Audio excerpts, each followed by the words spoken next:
अस्सलाम वालेकुम student Mohammad Arshad Shafi channel में मैं आपको खुश आमदीद कहता हूँ। और इसमें आप देखेंगे मैथ फिज़िक्स से रिलेटेड बेशुमार वीडियोस। तो वीडियो शुरू करने से पहले, वीडियो देखने से पहले मेरी आपसे रिक्वेस्ट है कि चैनल को सब्सक्राइब करें और बेल आइकन के बटन को प्रेस करें ताकि हर नई आने वाली वीडियो का नोटिफिकेशन आपको वक्त पर पहुँच सके। तो आए वीडियो स्टार्ट करते हैं। जी क्लास 9 आज हम स्टार्ट करेंगे चैप्टर नंबर 5 ग्रेविटेशन। तो स्टूडेंट आइजैक न्यूटन एक साइंटिस्ट था जिसने ग्रेविटी का कंसेप्ट, ग्रेविटी का तस्वर पेश किया। 1665 की शाम को वो एक एप्पल ट्री के नीचे बैठा ये सोच रहा था कि ये जो सितारे हैं सूरज के गिर्द गर्दिश करते हैं, इनके गर्दिश करने की वजह क्या है। तो स्टूडेंट इस बात पे गौर कर रहा था कि अचानक वो जिस दरख्त के नीचे बैठा था वो एप्पल का ट्री था। तो अचानक उस एप्पल ट्री से एक एप्पल टूटा और नीचे गिरा। तो जब उसने एप्पल के नीचे गिरने की वजह पे गौर किया तो उसके जहन में ये ख्याल आया कि वो जिस वजह से ये एप्पल ट्री नीचे गिरा है इसी वजह से ये जो सितारे हैं वो सूरज के गिर्द रिवॉल्व करते हैं। इट मीन जो जमीन है वो सूरज के गिर्द घूमती है और इस तरह जो चांद है वो जमीन के गिर्द रिवॉल्व करता है। तो इस तरह उसने ग्रेविटी का तस्वर पेश किया। तो इसी तरह स्टूडेंट इस चैप्टर का फर्स्ट टॉपिक है द फोर्स 5.1 टॉपिक है द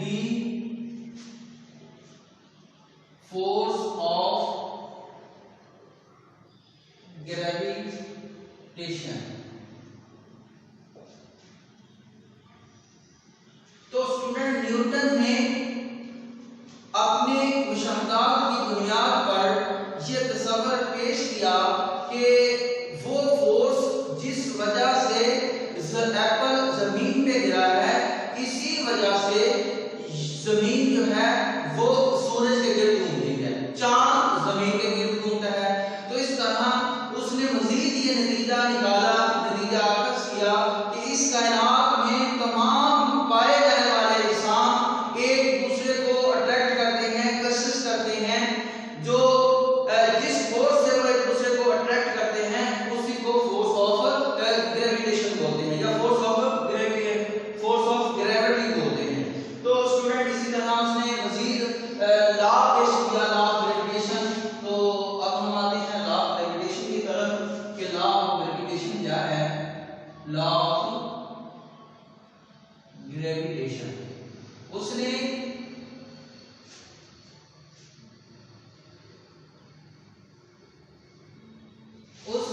फोर्स ऑफ ग्रेविटी को लेते हुए एक लॉ पेश किया जिसको लॉ ऑफ ग्रेविटेशन का नाम देते हैं।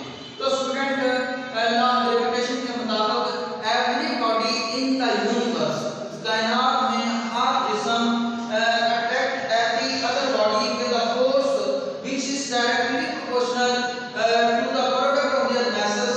यानी कायनात में हर जिस्म दूसरे जिस्म को अट्रैक्ट करता है। वो जो जिस फोर्स अट्रैक्ट करता है वो दोनों ऑब्जेक्ट के मैसेज के प्रोडक्ट के डायरेक्टली प्रोपोर्शनल होता है और उनके दरमियानी जो फासला होता है, डिस्टेंस होता है, उसके स्केयर के इनवर्सली प्रोपोर्शनल होता है। तो स्टूडेंट इसी तरह उसने इन दोनों मैसेज को लेते हुए, दो ऑब्जेक्ट्स को लेते हुए ये फोर्स ऑफ ग्रेविटेशन फाइंड की है।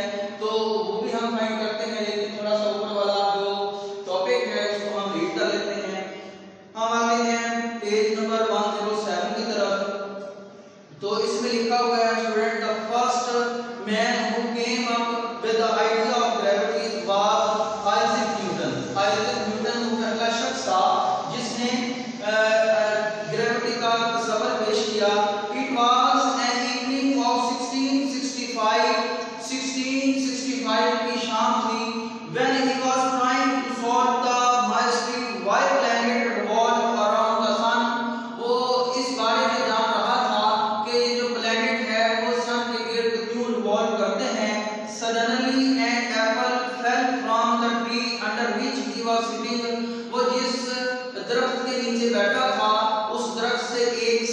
उल्टा और नीचे गिरा। The idea of gravity flash in his mind, तो फौरन उसके ज़हन में ग्रेविटी का ख्याल आया। He discovered not only the cause of falling tree, उसने सिर्फ और सिर्फ falling apple, but also cause the make the planet to revolve around the sun and moon around the earth. उसने सिर्फ और सिर्फ एप्पल के गिरने की वजह ही दरियाफ्त नहीं की, बल्कि इस बारे में भी जाना कि सियारे क्यों, यानी जो जमीन है, अर्थ है, वो सन के गिर्द क्यों रिवॉल्व करती है, या मून अर्थ के गिर्द रिवॉल्व क्यों करता है। This unit deal with the concept related to gravitation, तो इस पूरे यूनिट में ग्रेविटेशन से रिलेटेड ही है, ग्रेविटेशन के कांसेप्ट से रिलेटेड है। द फर्स्ट टॉपिक है 5.1 द फोर्स ऑफ ग्रेविटेशन। तो फोर्स ऑफ ग्रेविटेशन क्या होता है? On the basis of his observation Newton conclude that force which are unable to fall on the earth and force which keep the moon in orbit are of the same nature. Newton ने अपनी शमदाद की बुनियाद पर यह तसव्वुर पेश किया कि जो एप्पल के गिरने की वजह है, सेम उसी नोयत पे ये जो जमीन है, ये अपने जो ऑर्बिट में, या जो मून है वो अपने ऑर्बिट में गर्दिश करते हैं, उसी नेचर पे ये मूव करते हैं। He further conclude that there exist a force, उसने मजीद ये नतीजे निकाले कि there exist a force due to which every body of the universe, के पूरी कायनात में हर बॉडी के दरमियान एक फोर्स एग्जिस्ट करती है, अट्रैक्ट एवरी अदर बॉडी, जिस वजह से हर दूसरे बॉडी को वो अट्रैक्ट करते हैं, कशिश करते हैं। He named this force the force of gravitation, उसने इस फोर्स को फोर्स ऑफ ग्रेविटेशन का नाम दिया। द लॉ ऑफ ग्रेविटेशन, तो इस तरह स्टूडेंट इसके बारे में लिखा हुआ है लॉ ऑफ ग्रेविटेशन। जैसा कि पहले मैंने आपको बताया है, according to law of gravitation every body in the universe में, कायनात में हर body attract every other body, हर दूसरे ऑब्जेक्ट को अट्रैक्ट करता है विद अ फोर्स, एक ऐसी फोर्स है which is directly proportional to the product of their masses, जो कि उन मैसेज के प्रोडक्ट, उन बॉडी के मैसेज के प्रोडक्ट के डायरेक्टली प्रोपोर्शनल होता है, and inversely proportional to the square of distance between their centre, और उनके दरमियान डिस्टेंस के स्क्वायर के इनवर्सली प्रोपोर्शनल होता है। तो इसी तरह बच्चे स्टूडेंट हम इस लॉ को मैथमेटिकली प्रूव करने के लिए हम सपोज करते हैं कि टू ऑब्जेक्ट हैं जिनका मैसेज जो है वो एक का m1 है, और इसी तरह एक और ऑब्जेक्ट है जिसका मैसेज m2 है। इनके दरमियान जो डिस्टेंस है वो d है,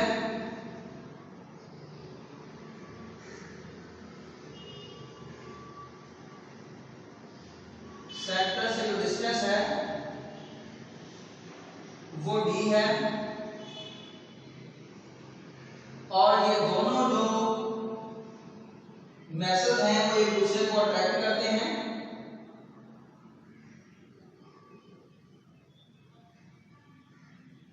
और इस तरह f जो होगा वो capital G m1 m2 over d square. तो स्टूडेंट ये दोनों ऑब्जेक्ट जिसका मैस m1 और m2 है एक दूसरे को अट्रैक्ट कर रहे हैं। अगर ये फोर्स इसके ऊपर F लगा रहा है तो ये भी F फोर्स से इसको अट्रैक्ट करेगा, अगर ये इसको अट्रैक्ट करता है फोर्स से तो ये भी इसको अट्रैक्ट करेगा।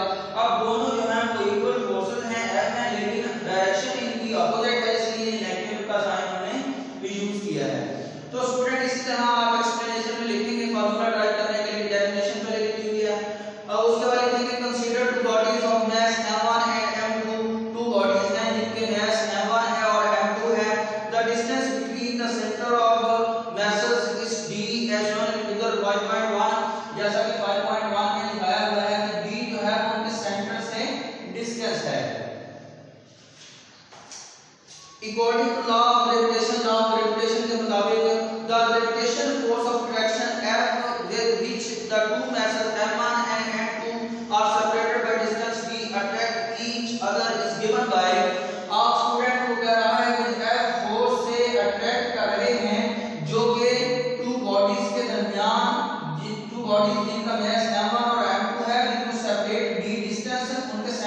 किया हुआ है। जो अर्थ फोर्स से वो अट्रैक्ट करते हैं वो फोर्स हमेशा इनके मैसेज के प्रोडक्ट के डायरेक्टली प्रोपोर्शनल होता है। तो फोर्स हमारे पास होगी डायरेक्टली प्रोपोर्शनल m1 m2। तो स्टूडेंट इसी तरह हमारे पास जो फोर्स होगी वो इनके दरमियान जो डिस्टेंस है उनके इनवर्सली प्रोपोर्शनल होगी, जैसा कि हमने डेफिनेशन में सीखा। तो स्टूडेंट इन दोनों को अगर हम कलेक्ट करें, कंबाइन करें तो एज प्रोपोर्शनल होगा m1 m2 over d square. ये हमारे पास प्रोपोर्शनैलिटी का सिंबल है। अगर हम इसको इक्वल टू में चेंज करेंगे तो हमेशा हम एक कांस्टेंट यूज करेंगे। तो स्टूडेंट आप रेगुलेशन में हम कैपिटल D को एज अ कांस्टेंट इस्तेमाल करते हैं।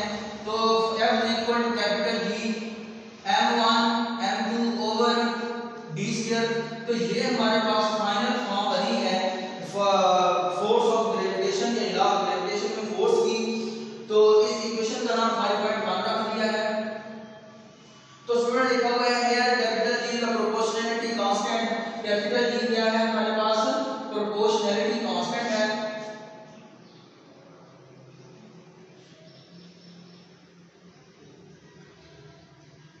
नैलिटी